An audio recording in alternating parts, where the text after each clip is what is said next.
کبھی کوئی فاقے کی بنیاد پر اسلام سے رشتہ توڑ بیٹھتا ہے، کبھی شوہر کی زیادتیوں کی بنیاد پر کوئی عورت اسلام سے رشتہ توڑ بیٹھتی ہے، اور کبھی من پسند لڑکا نہ ملنے کی بنیاد پر اسلام سے رشتہ توڑ بیٹھتی ہے، اور کبھی محبت کے جھانسے میں آنے کے بعد اسلام سے اپنے رشتے کو توڑ بیٹھتی ہے، جبکہ قرآن مقدس میں رب قدیر جل جلالہ نے ارشاد فرمایا، یا ایھا الذین آمنوا اتقوا اللہ حق تقاتہ ولا تموتن الا وانتم مسلمون، اے ایمان والو اللہ سے ڈرو جیسا کہ اس سے ڈرنے کا حق ہے، اور نہ مرنا مگر اسلام کی حالت میں۔ اسلام پر مرنے کا فائدہ سب سے بڑا یہ ہے کہ اللہ عز و جل وہ دائمی سکون، وہ ابدی ٹھکانہ جسے جنت کہا جاتا ہے، جہاں کسی چیز کی کمی نہیں اور جہاں کسی خواہش کا ادھورا رہنا نہیں، وہاں پروردگار جل جلالہ ایمان پر ثابت قدمی کے ساتھ زندگی گزار کر ایمان پر موت پانے والوں کو اللہ عز و جل دائمی یہ ٹھکانہ عطا فرماتا ہے، اور جس کی بہاروں کا عالم یہ ہے کہ نہ دنیا میں اس جیسے گھر کے جیسا گھر ہے اور نہ اس کا تصور کیا جا سکتا ہے، نہ کسی آنکھوں نے وہ دیکھا ہے۔ اگر کوئی مصیبتوں کی بنیاد پر اسلام سے رشتہ توڑنے کی طرف مائل ہوتی ہے تو آئیے میں آپ کو تاریخ کے اوراق الٹ کر کے آپ کے سامنے واقعات پیش کروں، اور قرآن مقدس کی روشنی میں اور احادیث رسول صلی اللہ علیہ وسلم کی روشنی میں یہ بتانے کی کوشش کروں کہ آپ ذرا دیکھیں کیا موجودہ دور میں اسلام سے رشتے کو توڑنے کے لیے اتنی سختیاں آپ پر ہو رہی ہیں، ورنہ آپ دیکھیں کہ سختیوں کا انبار لگا دیا گیا، لیکن جس نے اسلام کی لذت حاصل کر لی اور ایمان کا مزہ چکھ لیا، اس نے مصیبتیں تو برداشت کی لیکن دامن مصطفیٰ صلی اللہ علیہ وسلم نہیں چھوڑا۔ قرآن مقدس میں رب قدیر جل جلالہ نے ایک واقعے کے ذریعے، ایک مثال کے ذریعے اسے سمجھایا۔ ارشاد فرماتا ہے، وَضَرَبَ اللَّهُ مَثَلًا لِلَّذِينَ آمَنُوا امْرَأَتَ فِرْعَوْنَ اِذْ قَالَتْ رَبِّ ابْنِ لِي عِندَكَ بَيْتًا فِي الْجَنَّةِ وَنَجِّنِي مِنْ فِرْعَوْنَ وَعَمَلِهِ وَنَجِّنِي مِنَ الْقَوْمِ الظَّالِمِينَ، اور اللہ نے مسلمانوں کے لیے فرعون کی بیوی کو مثال بنا دیا۔ توجہ چاہوں گا، جس کتاب پر ہم ایمان رکھتے ہیں اور جس رب کو اپنا خدا مانتے ہیں، وہ پالنہار حقیقی فرعون کی بیوی کو مثال بنا کر کے ہمارے سامنے پیش کر رہا ہے، اور رب قدیر جل جلالہ ارشاد فرماتا ہے کہ جب فرعون کی بیوی نے اللہ عز و جل کی بارگاہ میں عرض کیا، اے میرے رب، میرے لیے اپنے پاس جنت میں ایک گھر بنا اور مجھے فرعون اور اس کے عمل سے نجات دے اور مجھے ظالم لوگوں سے نجات عطا فرما۔ اس آیت کریمہ کے شان نزول کے حوالے سے مفسرین فرماتے ہیں کہ جب فرعون نے حضرت موسیٰ علیہ السلام کے مقابلے کے اندر جادوگر اتارے اور حضرت موسیٰ علیہ السلام کا مقابلہ وہ جادوگر نہ کر سکے، اور حضرت موسیٰ علیہ السلام کے مقابلے میں وہ جادوگر مغلوب ہوئے، کامیاب نہ ہوئے، ناکام ہو گئے، تو فرعون کی بیوی جو آسیہ تھیں، انہوں نے حضرت موسیٰ علیہ السلام پر ایمان لے آ کر کے اپنے آپ کو داخل اسلام کر دیا۔ لیکن آپ ذرا چشم تصور سے سوچیں، ایک طرف شوہر ہے اور اس کے پاس سرمایے کی فراوانی ہے، دولت کا انبار ہے، جاہ و حشم ہے، خادماؤں کی قطار ہے۔ دوسری طرف اگر دیکھا جائے تو حضرت موسیٰ علیہ السلام پر ایمان لانے کے بعد، اسلام قبول کرنے کے بعد، وہ ساری دنیا کی عیش و عشرت کو قربان کرنا تھا، ساری چیزوں کو چھوڑنا تھا، اور یہی نہیں کہ صرف ان ساری چیزوں کو چھوڑنا پڑتا، بلکہ حضرت آسیہ جانتی تھی کہ اگر میرے ایمان لانے کی اطلاع فرعون کو ملی تو فرعون جس کے پاس بڑی فوج بھی ہے، جو بادشاہ وقت بھی ہے، تخت و تاج بھی ہے اس کے پاس، وہ میری کیا درگت بنائے گا۔ وہ حضرت آسیہ رضی اللہ تعالی عنہ جانتی تھی، لیکن قربان جائیے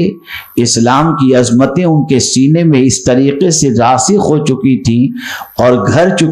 کر چکی تھیں کہ انہوں نے اسلام کے مقابلے میں نہ دنیا کی عیش و عشرت کو دیکھا، نہ مال و زر کو دیکھا، نہ خادماؤں کی قطار کو دیکھا، اور نہ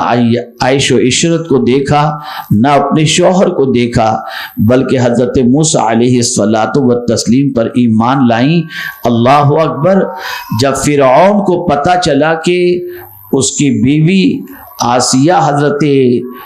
موسیٰ علیہ السلام پر ایمان لا چکی ہیں تو فرعون نے سختیوں کا سلسلہ شروع کیا۔ آپ کو جان کر حیرت ہوگی، تفسیر کے اندر موجود ہے کہ حضرت آسیہ رضی اللہ تعالی عنہ کے دونوں ہاتھوں میں اور دونوں پیروں کے اندر کیل گاڑ دی جاتی اور انہیں کڑی دھوپ کے اندر انہیں میدان کے اندر کھڑا کر دیا جاتا اور ان کے اوپر سخت وزن رکھا جاتا، اور کبھی ایسا بھی ہوتا کہ سختیوں کا سلسلہ اس حد تک بڑھ جاتا کہ میری معزز خواتین، میری مقدس ماں اور بہنوں، کہ العیاذ باللہ کہ ان کی تکلیفوں کو اگر سوچیں تو پیروں کے نیچے سے زمین کھسکتی چلی جائے۔ آزمائش کا اتنا پہاڑ کہ جس کی کوئی انتہا نہیں، لیکن سختیوں کے اس عالم کے اندر بھی حضرت آسیہ رضی اللہ تعالی عنہ فرعون سے یہ کہتی نظر آتی ہیں، اے فرعون تجھے جو چاہے کرنا ہو تو کر لے، لیکن میں نے دامن اسلام تھاما ہے، دامن توحید تھاما ہے، دامن رسول تھاما ہے، جان تو دے سکتی ہوں لیکن اپنے ہاتھوں سے ایمان چلا جائے یہ گوارا نہیں کر سکتی۔ ایسی سخت امتحان کی پوزیشن کے اندر جب کبھی کڑی دھوپ کے اندر حضرت آسیہ رضی اللہ تعالی عنہ کو ہاتھوں اور پیروں میں کیل گاڑ کر کے جب میدان کے اندر رکھ دیا جاتا تو حضرت سفیان فرماتے ہیں رضی اللہ المولا تبارک و تعالی عنہ کہ اللہ اکبر، رب قدیر معصوم فرشتوں کو حضرت آسیہ رضی اللہ تعالی عنہ کو دھوپ سے بچانے کے لیے بادلوں کا سایہ کرنے کے لیے بھیج دیا کرتا تھا۔ اللہ اکبر۔ اور اس کے بعد حضرت آسیہ رضی اللہ تعالی عنہ نے اللہ سے مانگا تو کیا مانگا، جب میں یہ پڑھتا ہوں تو میری عقل دنگ رہ جاتی ہے۔ قرآن کہتا ہے کہ حضرت آسیہ کی تمنا کیا تھی، تو قرآن کہتا ہے اذ قالت رب ابنی لی عندک بیتا فی الجنہ، جب اس نے عرض کی اے میرے رب میرے لیے اپنے پاس جنت میں ایک گھر بنا۔ قربان جائیے، کوئی کسی کے پڑوس میں رہنا پسند کرتا ہے، کوئی کسی کے قریب رہنا پسند کرتا ہے، لیکن جس کے دل میں اللہ کی محبت پیدا ہو جائے اسے یقین بھی ہوتا ہے کہ ایمان کا صلہ اللہ جنت عطا فرمائے گا۔ تو عرض کرتی ہے کہ اے میرے پروردگار، تو اگر جنت میں مجھے گھر بھی عطا فرما تو اپنے قریب عطا فرما۔ اللہ اکبر۔ تو حضرت مختار کائنات ارواحنا فداہ صلی اللہ علیہ وسلم ارشاد فرماتے ہیں کہ جب حضرت آسیہ کو سخت تکلیف ہوئی اور اس کے بعد جب حضرت آسیہ آسمان کی طرف نظر اٹھا کر دیکھتی تو ان کو وہ جنت میں گھر، جنت والا گھر اللہ دکھا دیتا تھا جہاں پر ان کا ٹھکانہ ہونے والا تھا۔ آپ اندازہ لگائیں، حضرت آسیہ رضی اللہ تعالی عنہ نے تکالیف برداشت کی، आसाइशें कुर्बान की, राहतों को कुर्बान किया, मुसीबतों को बर्दाश्त की, लेकिन इस्लाम का दामन हाथों से नहीं छोड़ा, इसलिए कि वो जानती थी ये दुनिया चंद दिनों की है, ये दुनिया की लज्जत चंद दिनों की है, एक वक्त आएगा कि इस दुनिया से जाना है। ये दुनिया की जिंदगी परमानेंट नहीं है, आखिरत की जिंदगी मुस्तकिल है, दायमी जिंदगी वहां की है। इसलिए उन्होंने सोचा कि इस चंद दिनों की जिंदगी को ऐश में गुजारने की बजाय अगर ये तकलीफों में गुजरती है तो गवारा है, लेकिन आखिरत बर्बाद नहीं होनी चाहिए,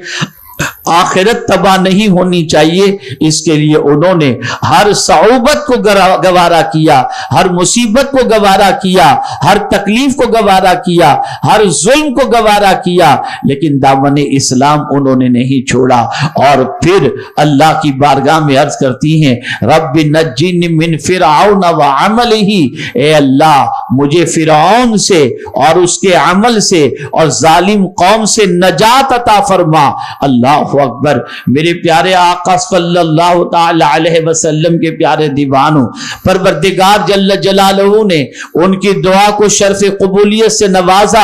और शिद्दत जब बढ़ती गई और उसके बाद जब उनको जन्नत का उनका घर दिखाया जाता रहा तो एक दिन अल्लाह की बारगाह में रोते हुए अर्ज करती हैं, ए अल्लाह फिरौन के अमल से और जालिम कौम से मुझे नजात अता फरमा। तो परवरदिगार ने उनकी रूह कब्ज करने का हुक्म दिया और फिर वो इस दुनिया से आलम बाला की तरफ सैर करती हुई चली गई, उनकी रूह परवास कर गई। आप जानती हैं मेरे मुअज़्ज़ज़ ख़वातीन, आप जरा सोचें और अंदाजा लगाएं, अल्लाह अकबर, उस हजरत आसिया के सब्र इस्तिकामत की बुनियाद पर रसूल आजम सल्लल्लाहु ताला अलैहि वसल्लम ने उनके हवाले से क्या फरमाया। आकाए करीम सल्लल्लाहु अलैहि वसल्लम इरशाद फरमाते हैं, दुनिया में 4 औरतें ऐसी हैं जिनको रोल मॉडल बनाना चाहिए, जिनके नक्शे कदम पर चलने की दुआ करनी चाहिए, जिनके नक्शे कदम पर चलने की कोशिश करनी चाहिए। ये रसूल आजम सल्लल्लाहु अलैहि वसल्लम के इरशाद का मफहूम में पेश कर रहा हूं। उसमें से हजरत मरियम हैं, हजरत आसिया हैं, हजरत खदीजा हैं और हजरत खातून जन्नत रदी अल्लाह ताला अन्हुन्ना हैं। ये चारों ऐसी हैं जो मुअज़्ज़ज़ ख़वातीन के अंदर जिनका शुमार होता है और इनके हवाले से फरमाया गया, इनके नक्शे कदम पर चलने की तड़प होनी चाहिए। अब चारों की जिंदगी का अगर आप जायजा लें तो चारों की जिंदगियों के अंदर आप देखेंगे हया सबसे पहले नजर आएगी, इस्तिकामत फिर दीन पहले नजर आएगा, अल्लाह के रसूल की मोहब्बत के अंदर यानी दीन की मोहब्बत के अंदर सब कुछ लुटाने का जज्बा नजर आएगा, अल्लाह की मोहब्बत के अंदर सब कुछ कुर्बान करने का जज्बा नजर आएगा और दीन पर इस्तिकामत उनकी जिंदगी में नजर आएगा। लेकिन अफसोस की बात है आज की खवातीन न हजरत मरियम की जिंदगी पढ़ती हैं, न हजरत खदीजा की जिंदगी पढ़ती हैं, न हजरत आसिया की जिंदगी पढ़ती हैं, न हजरत खातून जन्नत की जिंदगी पढ़ती हैं। उसकी वजह से उनकी जिंदगी के वो खद्दो खाल, उनकी जिंदगी का वो हुस्न, उनकी जिंदगी की वो हया, उनकी जिंदगी का वो किरदार जिसको पढ़ने के बाद तबीयत के अंदर उनका तकद्दुस और उनकी अजमतें बैठ जाती हैं। ख्वातीन ने उनकी जिंदगी को पढ़ने की कोशिश नहीं की, उनकी जिंदगी और अजमतों को जानने की कोशिश नहीं की। जिस हजरत आसिया का मकाम इतना बुलंद बाला कि रब्बे कदीर जन्नत के अंदर उनका मकान भी बनाए तो अपने कुर्ब की दौलत से माला माल फरमाते हुए जब उनकी दुआओं को शर्फ कबूलियत से नवाजता है तो जन्नत में उस मकान को भी दिखा देता है, मरने से पहले जन्नत में उनका ठिकाना उनको बता दिया जाता है। इससे आप अंदाजा लगा सकते हैं कि राहे दीन के अंदर अगर इस्तिकामत के साथ कोई कायम रहे तो अल्लाह की बारगाह से उसे क्या अज्र मिला करता है। ऐ ख़वातीन इस्लाम, आज के दौर के अंदर थोड़ी सी तकलीफ की बुनियाद पर, थोड़ी सी ख्वाहिश की बुनियाद पर हमारी वो बच्चियां जो कॉलेज और यूनिवर्सिटी की दहलीज में कदम रखती हैं या कहीं पर किसी फॉर्म के अंदर काम करती हैं या किसी फैक्ट्री के अंदर काम करती हैं या किसी आईटी डिपार्टमेंट में काम करती हैं या किसी गवर्नमेंट सेक्टर में काम करती हैं, फिर किसी से भी आंख लड़ जाए तो मोहब्बत के अंदर इस्लाम छोड़ दिया जाता है, इस्लाम से रिश्ता तोड़ दिया जाता है। ये चंद दिनों की जिंदगी और चंद दिनों की राहत तुम्हें क़यामत के अजाब से नहीं रोक सकती, आखिरत के अजाब से नहीं रोक सकती। ये याद रखें और अच्छी तरीके से याद रखें। इन अल्लाह की बरगुज़ीदा बंदियों की जिंदगी को देखो, जिनकी जिंदगी अल्लाह अज़्ज़ व जल्ल के दीन पर कायम रहते हुए गुजर गई। और कौन सा इम्तिहान है जिससे अल्लाह की बंदियों ने सफर न किया हो। ये देखिए आप, अल्लाह अकबर, तारीख के अंदर एक अजीम खातून मिलती हैं जिसके हवाले से रसूल आज़म सल्लल्लाहु ताला अलैहि वसल्लम और सहाबा किराम अलैहिमुर रिदवान फरमाते हैं, इस्लाम में सबसे पहले जामे शहादत नोश करने वाला कोई मर्द नहीं है, बल्कि वो खातून है जिसका नाम हजरत सुमैया है। अल्लाह अकबर, कौन है ये हजरत सुमैया रदियल्लाहु ताला अन्हा? जानती हैं, वो ज़ईफा थी, उम्र रसीदा थी, उनके बेटे थे और उनके शौहर थे। इस्लाम जो पहले जिन लोगों ने इस्लाम कबूल किया, शुरू के 7 लोग जिन्होंने इस्लाम कबूल किया था, उनमें हजरत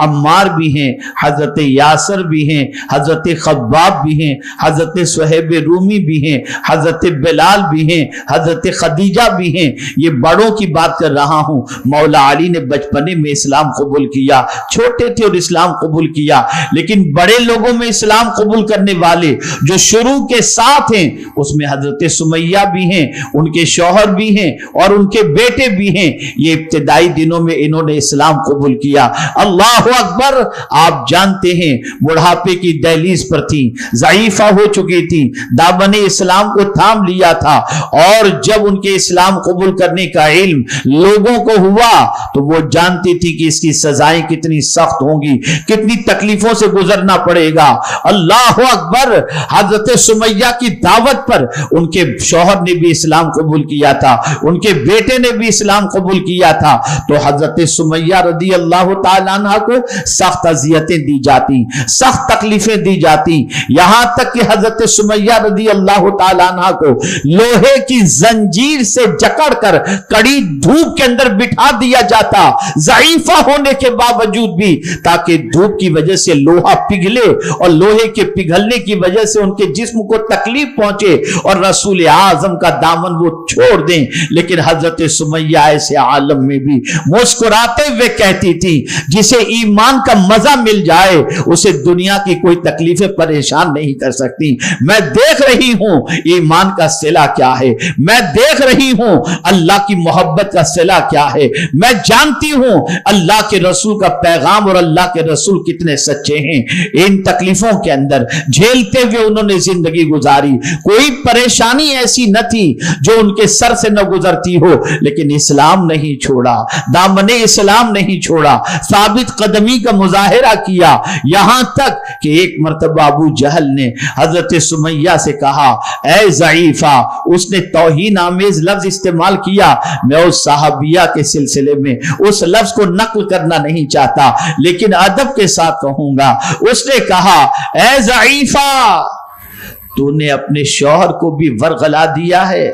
अपने बेटे को भी वरगला दिया। और ये कहते हुए उसने एक बर्छी मारी, उस बर्छी की ताब न लाते हुए, अबू जहल ने वो बर्छी मारी थी, ताब न लाते हुए हजरत सुमैया रदी अल्लाह ताला अन्हा शहीद हो जाती हैं। इस्लाम की वो पहली शहीद हैं, मुस्तफ़ा प्यारे सल्लल्लाहु अलैहि वसल्लम की सहाबिया हैं और राह दीन के अंदर जान कुर्बान करने वाली वो पहली शहीदा हैं। आप अंदाजा तो लगाएं, अल्लाह अकबर, कितनी तकलीफें थी, क्या चीज थी उनके सामने, क्या निगाहों के सामने चीज थी। उन्होंने इस्लाम पढ़ा था, उन्होंने कुरान पढ़ा था, उन्होंने इस्लाम की अजमतों को जाना था, उन्होंने रसूल आजम सल्लल्लाहु अलैहि वसल्लम के मकाम को पहचाना था, और वो जानती थी कि दीन पर साबित कदम रहने का सिला क्या है, और दीन सच्चा है, और सच्ची मोहब्बत दीन ही से करनी चाहिए, और उसके लिए इस्तिकामत का मुजाहिरा होना चाहिए। आप जानते हैं इस्तिकामत किसे کہتے ہیں۔ اور استقامت کا فائدہ کیا ہے؟ اللہ اکبر، قرآن کہتا ہے ان الذین قالوا ربنا اللہ ثم استقاموا تتنزل علیہم الملائکہ الا تخافوا ولا تحزنوا وابشروا بالجنۃ التي كنتم توعدون۔ بے شک جنہوں نے کہا ہمارا رب اللہ ہے، پھر اس پر ثابت قدم رہے، ان پر فرشتے اترتے ہیں اور کہتے ہیں تم نہ ڈرو اور نہ غم کرو اور اس جنت پر خوش ہو جاؤ جس کا وعدہ تم سے اللہ نے کیا ہے۔ اللہ اکبر، اگر کوئی اللہ کو رب ماننے کے بعد اس پر ثابت قدم رہتا ہے، استقامت کا مظاہرہ کرتا ہے، تو اللہ کی طرف سے معصوم فرشتے اترتے ہیں اور اس استقامت کا مظاہرہ کرنے والے سے کہتے ہیں نہ ڈرو نہ غم کرو، اللہ اکبر، اس جنت پر خوش ہو جاؤ جس کا اللہ نے تم سے وعدہ کیا ہے۔ پتہ چلا استقامت فی الدین کا اگر کوئی مظاہرہ کرے تو اللہ کا وعدہ ہے کہ اللہ اسے جنت عطا فرمائے گا۔